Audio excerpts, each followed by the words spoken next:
sini kami akan menerangkan tentang poster yang telah kami buat. How is character education in the millennial era? Bagaimana sih potret pendidikan karakter di era milenial?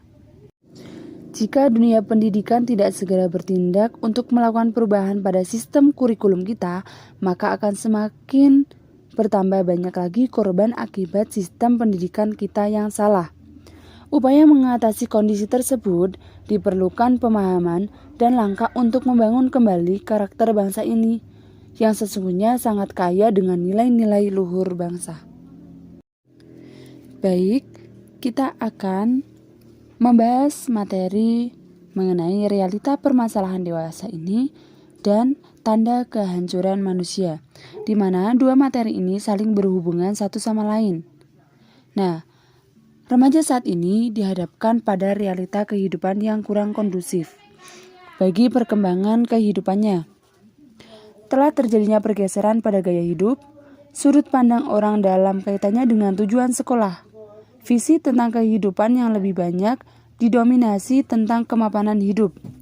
Budaya serba instan, suguhan hiburan yang disajikan oleh media yang lebih banyak, menyajikan hiburan murni ketimbang muatan edukasi. Nah, sebagai contoh di sini adalah pola hidup konsumtif, hedonistik, dan lebih mencintai budaya asing ketimbang budaya sendiri. Nah, dengan adanya contoh tersebut, di mana terjadinya sebab akibat.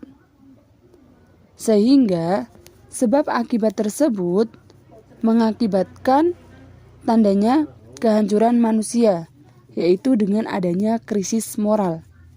Nah, di sini ada 7 krisis moral. Yang pertama, ada krisis kejujuran. Yang kedua, ada krisis tanggung jawab. Yang ketiga, ada tidak berpikir jauh ke depan. Yang keempat, ada krisis disiplin. Yang kelima, ada krisis kebersamaan. Yang keenam, krisis keadilan. Yang ketujuh, krisis kepedulian. Nah, dengan adanya krisis moral yang kita hadapi di era milenial, banyak sekali mengakibatkan dampak negatif bagi kehidupan. Yang pertama itu ada seks bebas. Adalah segala tingkah laku yang didorong oleh hasrat seksual terhadap lawan jenis maupun sesama jenis yang dilakukan di luar hubungan pernikahan. Yang kedua ada contohnya yaitu aborsi. Adalah proses mengeluarkan isi rahim sebelum bayi lahir dengan usia janin kurang dari 20 minggu. Ini disebabkan karena terjadinya kehamilan yang tidak diinginkan.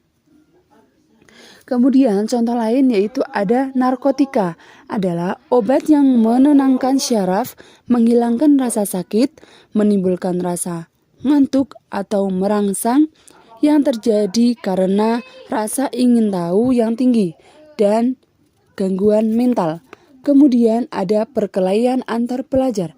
Adalah kekerasan terbuka yang dilakukan oleh sekelompok pelajar atau mahasiswa. Hal ini dikarenakan rasa setia kawan, balas dendam, atau salah paham. Kemudian contoh lain adalah korupsi. Korupsi adalah kegiatan pengadaan barang atau jasa yang dilakukan oleh pemerintah. Hal ini terjadi karena lelang yang bersifat tertutup atau tidak transparan dan tidak diumumkan secara luas ke masyarakat.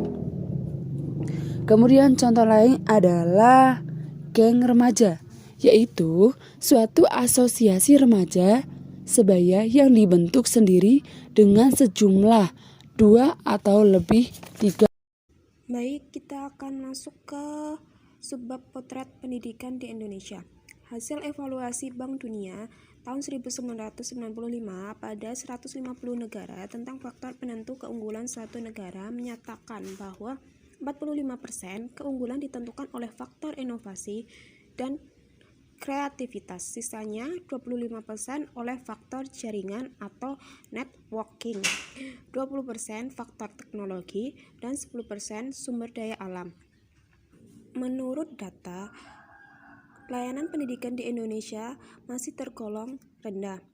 Kemudian data dari Bank menunjukkan bahwa hanya sedikit sekolah Indonesia yang mendapatkan pengakuan dunia dalam kategori The Primary Years Program, The Middle Years Program, dan The Diploma Program. Oleh karena itu, untuk meningkatkan kesesuaian dan mutu pendidikan karakter, Kementerian Pendidikan Nasional mengembangkan Grand Design untuk setiap jalur, jenjang, dan jenis satuan pendidikan. Grand Design menjadi rujukan konseptual dan operasional pengembangan, pelaksanaan, dan penilaian pada setiap jalur dan jenjang pendidikan. Menurut UU Nomor 20 Tahun 2003 tentang Sistem Pendidikan Nasional, pada pasal 13 ayat 1 menyebutkan bahwa jalur pendidikan terdiri atas pendidikan formal, non-formal, dan informal yang dapat saling melengkapi dan memperkaya. Pendidikan informal, terutama dalam lingkungan keluarga, belum memberikan kontribusi berarti dalam mendukung pencapaian kompetensi dan pembentukan karakter untuk mengatasi permasalahan tersebut melalui pendidikan karakter terpadu. Kita masuk ke bagian potret pendidikan di luar negeri. Berdasarkan penelitian di Harvard University Amerika menunjukkan kesuksesan seseorang tidak ditentukan semata-mata oleh pengetahuan dan kemampuan teknis atau hard skill, tetapi lebih oleh kemampuan mengelola diri dan orang lain atau soft skill. Sekarang ini, perusahaan-perusahaan raksasa dunia sudah mengarahkan pada aspek spiritual dalam pengembangan sumber daya manusia.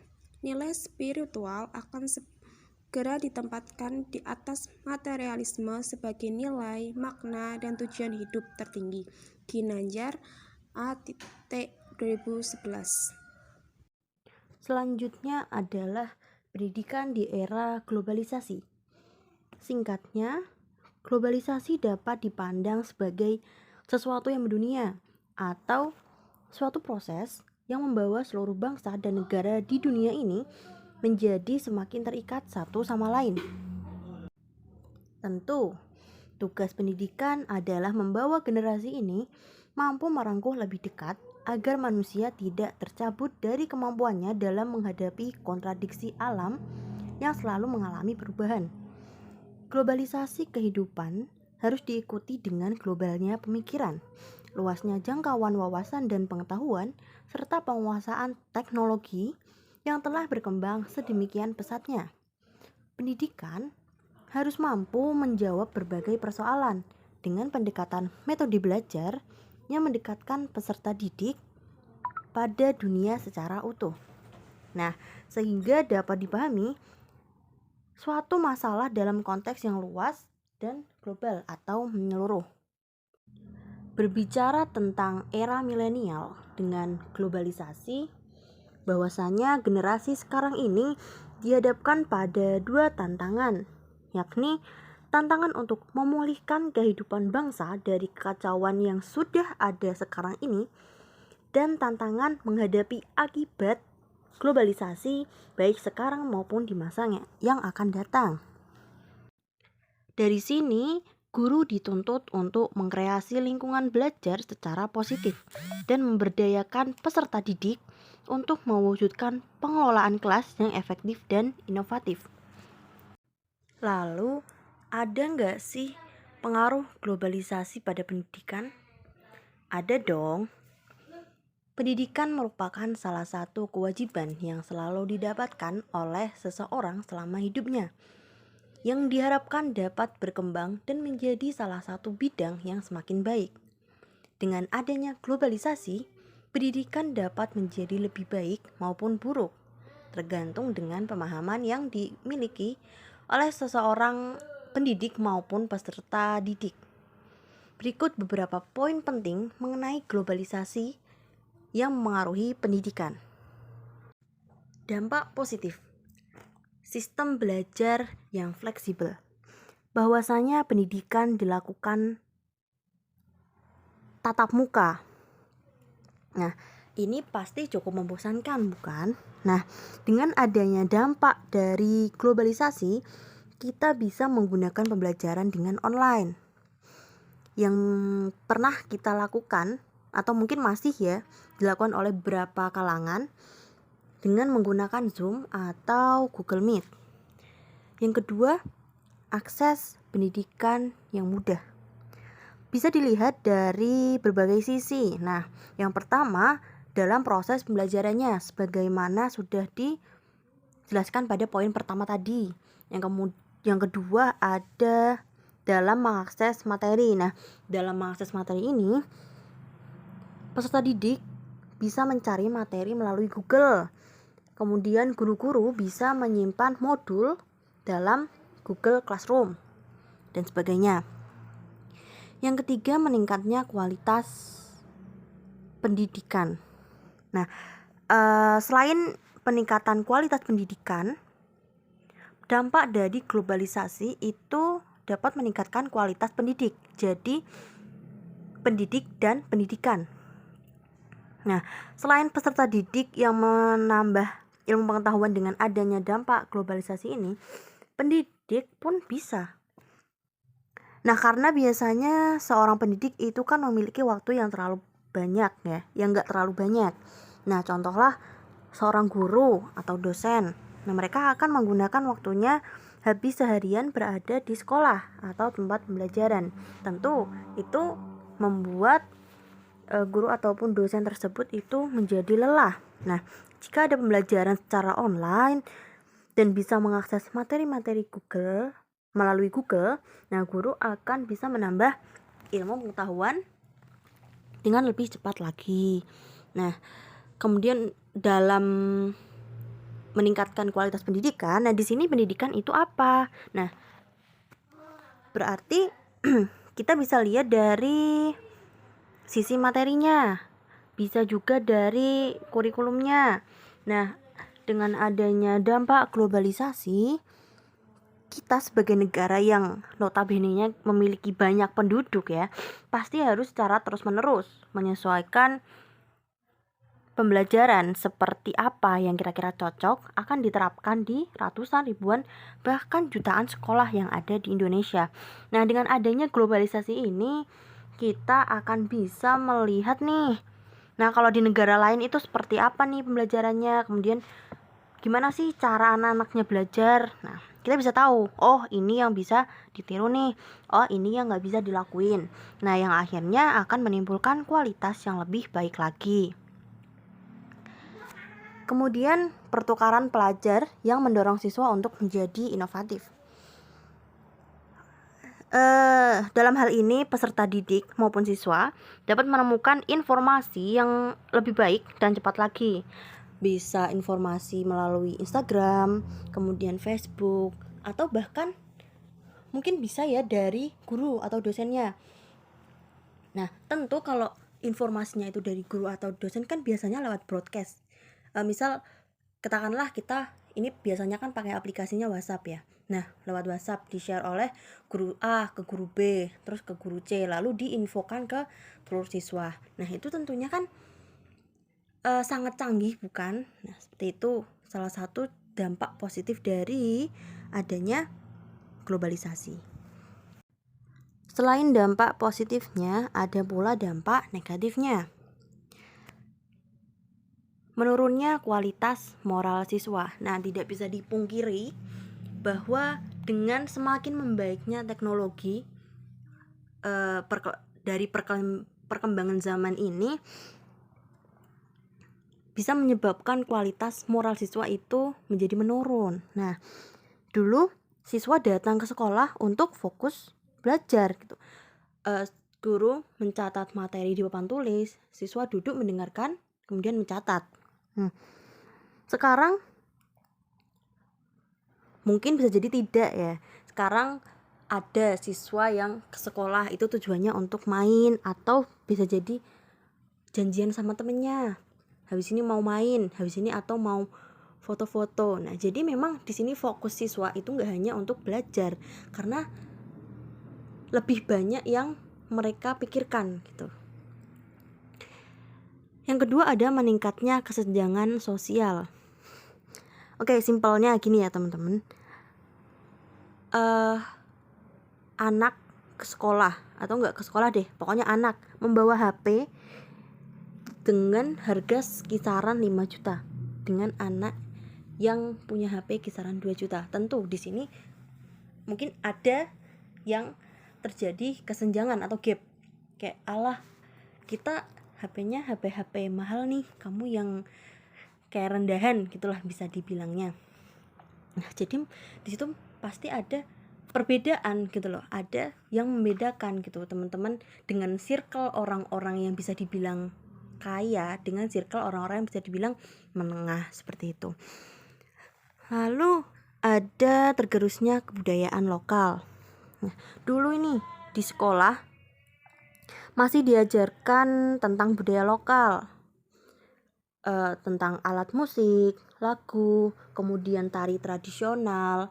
Itu ada, bahkan kita dituntut untuk bisa atau mempelajari salah satunya, misalnya memainkan angklung atau gamelan, kemudian menarikan tari tradisional. Nah, tapi kalau sekarang teman-teman di sini pasti tahu atau bahkan teman-teman mengalaminya, itu anak-anak sekarang, bahkan bukan cuma anak ya, dari yang kecil, remaja, dewasa, sampai ibu-ibu, sampai nenek-nenek pun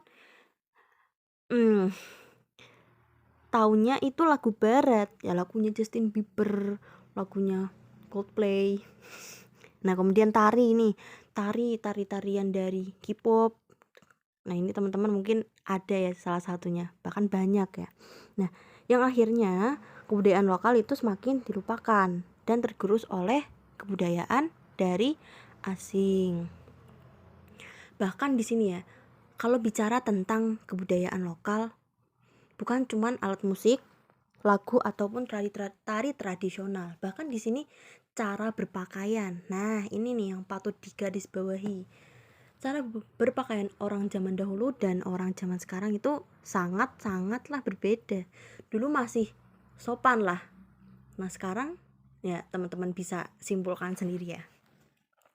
Selanjutnya munculnya tradisi serba cepat. Nah, kita ambil contoh aja karena di sini teman-teman mahasiswa pendidikan matematika nih. Contoh dalam pembelajaran matematika. Nah, dulu itu kan kita belajar matematika mulai dari rumusnya dulu. Rumusnya itu dari mana? Kemudian kalau misalnya nggak paham, tanya gurunya. Maju ke depan gitu kan. Nah, kalau sekarang itu yang teman-teman pasti tahu juga, ini ada aplikasi yang tinggal memfoto langsung ketemu jawabannya. Nah, teman-teman anak-anak di sini mikir, Allah, gak perlu tahu rumus, yang penting diselesaikan atau yang penting selesai gitu, yang penting yang penting PR-nya udah dikerjain. Nah, jadinya siswa itu kan nggak tahu ya prosesnya. Bahkan di sini kalau yang zaman sekarang itu lebih mengutamakan hasil. Ya, yang penting ada hasilnya daripada proses atau pemahaman. Yang terakhir yaitu komersialisasi pendidikan. Tentu di sini juga teman-teman ketahui, pendidikan semakin lama itu semakin mahal. Mulai dari sekolah yang negeri, sekolah yang swasta, bahkan budgetnya itu rata-rata ya hampir sama. Nah, padahal pendidikan itu seharusnya bisa didapatkan sama rata oleh semua orang. Nah, tapi sangat disayangkan di sini bahkan banyak ya anak-anak di luar sana yang tidak mendapatkan pendidikan secara layak. Nah, ini termasuk dampak dari globalisasi dalam hal negatif. Oke, selanjutnya kita bahas mengenai pendidikan di era dulu dengan era sekarang. Zaman dulu pendidik itu mengajar di ruang kelas dengan papan tulis dan alat tulis berupa kapur. Nah, di sini mungkin beberapa dari teman-teman pernah ya mengalaminya. Nah, untuk sekarang pendidik dapat memberikan materi dengan memaparkan proyektor pembelajaran atau PPT. Nah, tentunya kalau dulu itu kan guru menulis di papan tulis, kemudian siswanya itu tinggal mencatat ulang itu kan di buku tulisnya masing-masing. Nah, kalau sekarang kan guru tinggal memaparkan pakai PPT nih di proyektor. Nah, di sini siswanya hanya melihat. Nah, ini kan perlu dipertanyakan ya, apakah siswanya itu benar-benar paham atau tidak. Kalau yang zaman dahulu itu kan di papan tulis terus ditulis, kan mau nggak mau berarti itu siswanya menulis atau membaca ulang dari tulisan guru. Nah, kalau sekarang itu bahkan cuma tinggal di foto aja, atau kadang gurunya malah nge-share di grup WhatsApp. Nah, itu kan memang lebih cepat dan mudah, tapi apakah benar-benar paham? Nah, mungkin selanjutnya yaitu materi pelajaran masih terbatas dan sumber pembelajaran masih minim. Untuk sekarang terdapat berbagai macam materi pelajaran, kurikulum, serta status sekolah yang ada di Indonesia. Nah, tentu ini nyambung ke yang selanjutnya, yaitu lebih sulit mencari sumber informasi belajar. Nah, untuk yang pendidikan di masa sekarang ini kan lebih mudah mencari sumber informasi belajar di internet. Nah, ini mungkin yang juga pasti dirasakan oleh teman-teman. Nah, dulu itu kan kalau kita belajar menggunakan buku ya, bukunya kan biasanya di sekolah yang dipinjemin dari perpustakaan itu buku BSE, atau kita saklek menggunakan LKS. Nah, itu yang biasanya kita gunakan dari awal pembelajaran sampai akhir. Nah, bahkan kadang ulangan ya, ujian itu diambil dari soal-soal di LKS yang sudah diberikan. Nah, jadi sumber belajarnya teman-teman itu cuman terfokus pada buku yang dikasih di sekolahan gitu loh. Nah, kalau pendidikan sekarang, nah teman-teman bisa leluasa, teman-teman bisa explore sedalam-dalamnya, sebanyak-banyaknya materi yang ada di internet. Jurnal, teman-teman bisa dapatkan banyak sekali materi-materi yang bakal mau teman-teman akses. Atau ada e-book yang teman-teman bisa cari juga di Google atau internet. Nah, tentu kalau bisa di-compare atau dibandingkan pendidikan zaman dahulu dan sekarang, memang lebih mudah, apalagi untuk mengakses materinya. Tapi zaman sekarang memang lebih mudah dalam mengakses materi, ya kan? Materi bisa didapatkan di mana saja. Tapi untuk pemahaman dari anak-anaknya, harusnya kan memang yang zaman sekarang itu anak-anaknya lebih paham ya, karena akses materi itu lebih banyak didapatkan. Tapi apakah justru itu benar-benar terrealisasi, atau dalam artian apakah emang teman-teman benar-benar paham gitu loh.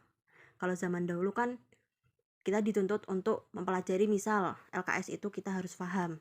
Nah, dari situ mau nggak mau kita mempelajari gitu loh. Jadi memang ada satu fokusan materi yang kita bahas di buku ataupun LKS yang dibagikan di sekolah. Oke, tadi kita sudah belajar tentang dampak positif, dampak negatif, kemudian perbedaan pendidikan dulu dengan pendidikan sekarang. Nah, sekarang bagaimana sih menyikapi pengaruh globalisasi pada pendidikan? Oke, dalam era globalisasi, pendidikan dibuat menjadi semakin modern dan semakin mudah untuk diakses. Dampak positif yang didapatkan tak seharusnya membuat kita menjadi tutup mata atau cuek dan tidak melihat dampak lainnya, yaitu dampak negatif yang ada. Sebagai pendidik dan peserta didik yang cerdas, kita harus menyikapi derasnya arus globalisasi dengan sebaik-baiknya. Kita harus bisa melihat dan mencari tahu apa saja dampak baik dan buruknya. Hal tersebut menjadi salah satu upaya pencegahan tersebarnya dampak buruk yang ada.